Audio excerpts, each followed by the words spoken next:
Iminayo Waikaikuna Panaikuna, un saludo para cada uno de ustedes. Tukuy Sonkoimanta, Hohatuna Baiki Sapanka Hojnikispa.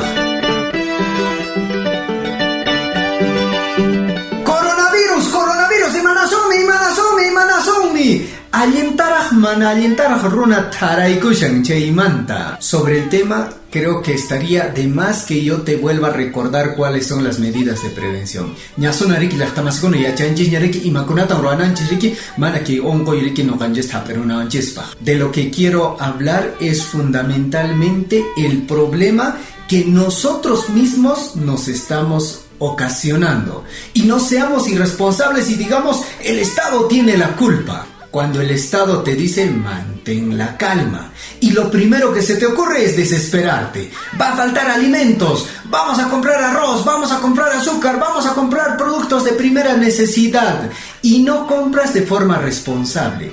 Lo primero que se te ocurre es comprar ¿cuánto? ¿2, 3, 4 kilos, 5 kilos? No, 5, 6 sacos de arroz, sacos de azúcar, paquetes y paquetes de fideo. ¿Qué estás haciendo? ¿Estás haciendo bien?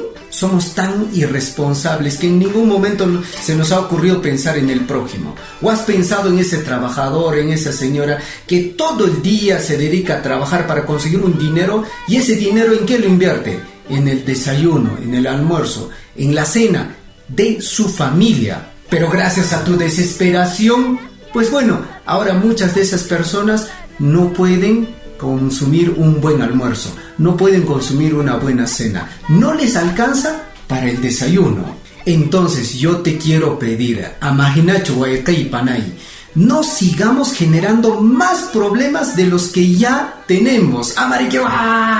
Manasumi, mantén la calma, pensemos en el prójimo, apoyémonos y vas a ver que vamos a estar bien, vas a ver que vamos a superar fácilmente este problema. Vas a ver que este virus no nos va a afectar como a otros países.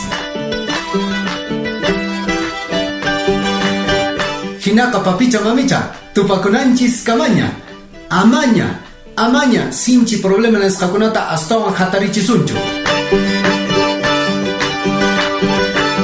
Kaita ruaptinchina tienda kuna sumakta vacia kurunga. Kachkame runakuna necesita semanapin 10 solista, 20 solista consiguen ñakaita pay hamunga intata haikunga kilo azúcar rantikuaynenga o arroz rantikuaynenga hasta precio pasiranmanmi pero ima pipa culpanpi ñuqanchikpapi culpanchikpi.